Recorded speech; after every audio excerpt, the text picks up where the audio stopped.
So me and my husband, who I'll call Jake for this story, have been together for 5 years and married for 3. We have recently started trying for a baby as we both felt like that was the next step in our life together. And 3 weeks ago I got a positive test back.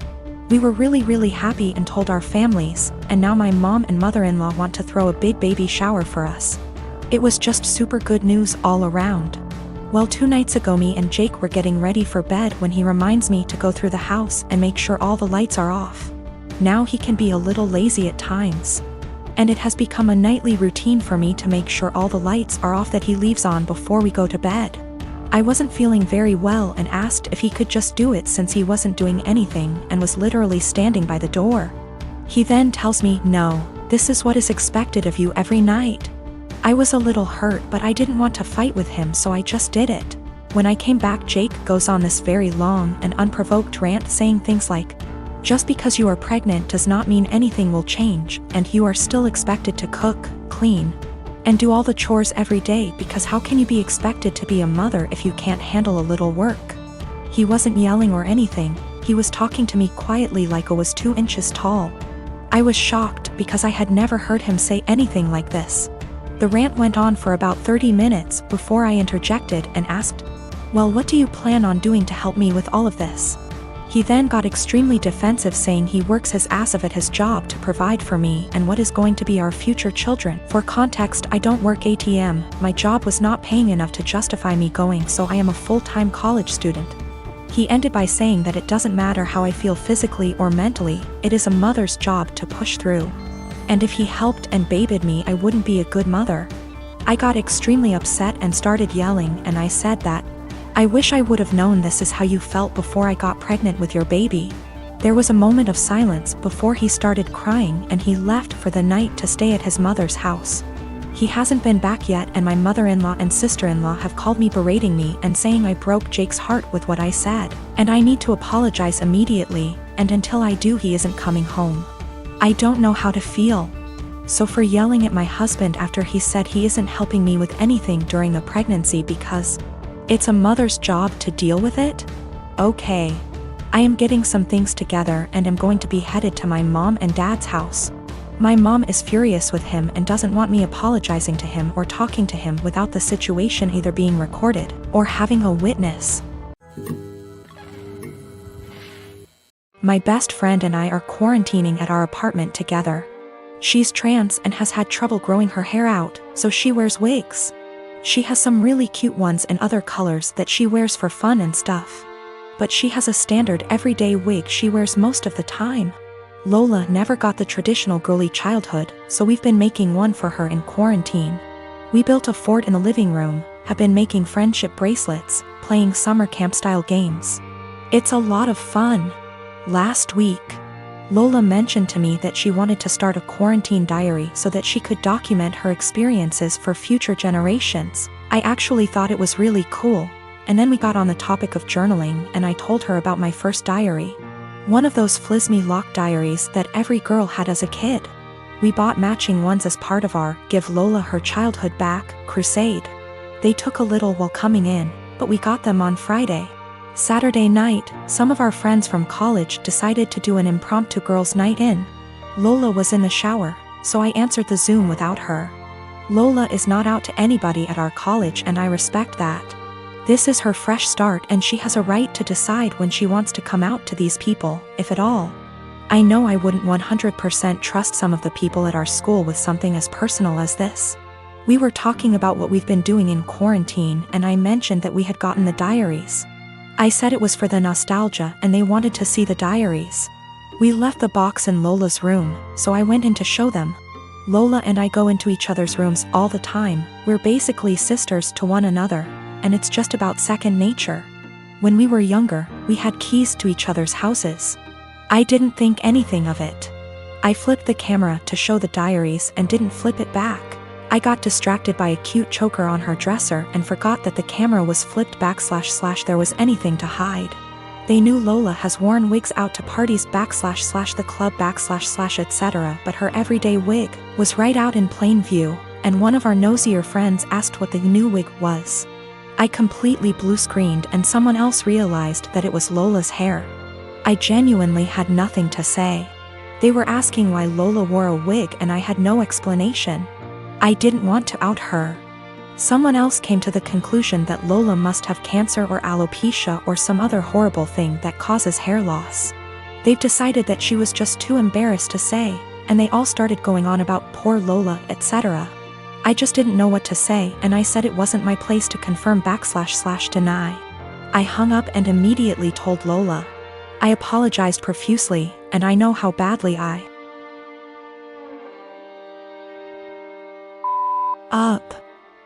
feel so guilty about it. But, understandably, she's upset. Now, she's being forced to decide whether or not to out herself. Lola, understandably, doesn't want to lie about having some serious disease, and people are already trying to show support. At the same time, though, she doesn't want to have to come out. I don't know what to do. I want to support her, but she doesn't want to even see me right now. I'm a 19-year-old F with 6 older siblings. My parents spent most of my childhood spending money they didn't have on my siblings, so by the time I hit my teenage years, I realized I was probably going to have to fend for myself financially when I turn 18. I started babysitting and doing odd jobs around my neighborhood when I was 14, and eventually got part-time jobs during the school year. By the time I was 16, I was working 3 jobs in the summer and 2 in addition to school. When my parents told me they couldn't pay for college, I'd already earned enough, along with scholarships, to be able to put myself through college and have plenty left over. I've continued to work during the school year, and have been able to make money during quarantine by tutoring online. The issue began a few months ago, when my eldest sister got married. My parents spent $30,000 on her wedding, taking out a second mortgage to do so. To make matters worse, my dad was furloughed 6 days after the wedding. They'd effectively dug themselves into a hole they couldn't get out of. 2 weeks ago, my mom texted me for the first time since the wedding. She didn't say hi, ask how I was, or make any small talk. She just said, "Your dad and I need a favor. When can we call you?" I'd expected this. None of my elder siblings are doing well financially, and they've exhausted all other loan options, both from family and the bank. I figured they would text me, ask me to loan them a few thousand, and promise to pay it back when they could figure things out. I was absolutely willing to pitch in a few thousand, and had even considered giving them some of my tutoring jobs so they could make some extra cash. I was not, however, expecting them to demand I give them all the money, close to $40,000. I'd made from the ages of 14 to 18. The exact statement my mom had made was, "You made that money under our roof. We were the ones who allowed you to work, so you only have it because of us anyway. We bought you food and clothes for 18 years. That money is only a fraction of what you owe us," and so on.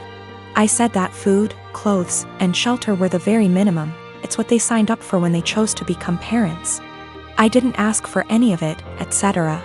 They responded by telling me that if it wasn't for them, I wouldn't have the life I have today. I said they were being ridiculous, and hung up. Since that day, both, along with 2 of my siblings, have continuously hounded me about giving them what is rightfully theirs. My siblings, who have never been asked to give them money, are still professing that it's my job as their kid to take care of them. I told them they wouldn't see a cent of my hard-earned money, and have no right to make such a request. I'm torn. I feel awful for refusing to help them out, but on the other hand, this was their fault. I feel I shouldn't be responsible for fixing their mess. My unmarried partner lives with me and my children who are 7, 12, and 18. He has 2 children aged 5 and 13, but they live with their mother. We've had his kids over whenever we can and I enjoy it. However, they are very different to mine, who are all mostly easygoing and respectful. And it has been just the 4 of us for most of their lives. His kids are very loud, destructive, and demanding often. We made the adjustment, and eventually they started staying over every other weekend. But his son, Spencer, has become harder to deal with over time. He'll blow up if he doesn't get his way, insult my son if he loses a game, goes into the bedrooms and takes things without asking, complains about every meal we make, expects us to buy him whatever he wants no matter cost, and generally acts like a spoiled brat. He can also be sweet, of course. He's a child and he's not evil, but this is fairly constant. We don't let it slide, but I also want to give him benefit of the doubt. He's 13, he could be acting out for lots of reasons with a weird family dynamic, I'm sure. I try my hardest to help him feel comfortable and heard //us, but his entitlement is rampant. It started to stress my kids out, and yesterday was the last straw for me. We were all about to go to the mall when my 12Y//O son asked if anyone had seen his birthday money. He had $100 saved, disappeared from his desk. Everyone, including Spencer, looked everywhere. Spencer even asked my son if he'd spent it and forgot, or if he'd left it at school, etc. Spencer then went outside to sit in the car alone and wait to leave. My partner went out to talk to him, which eventually led to getting him to empty his pockets. He had stolen the $100 to spend at the mall.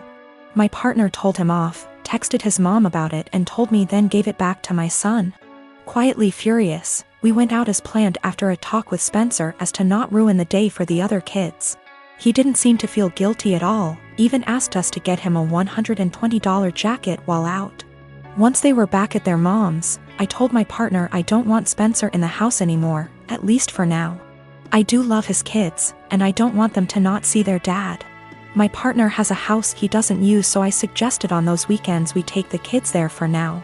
Then when any of mine aren't feeling it, they can go home and we can get some quality time, and so his kids don't have to share his attention as much. He thinks this is dramatic, an overreaction. I've told him I'm open to other ideas but won't budge from my stance. I don't want my kids feeling like they need to guard their space or to be uncomfortable in their own home. My youngest has autism and gets overstimulated with them around sometimes. He gets along W/5Y/O but needs breaks. My 12Y//O is quite anxious and 18Y//O has bipolar disorder. They're introverted, home is their safe haven and weekends are the only real free time they have. But I also don't want to be unfair to his kids.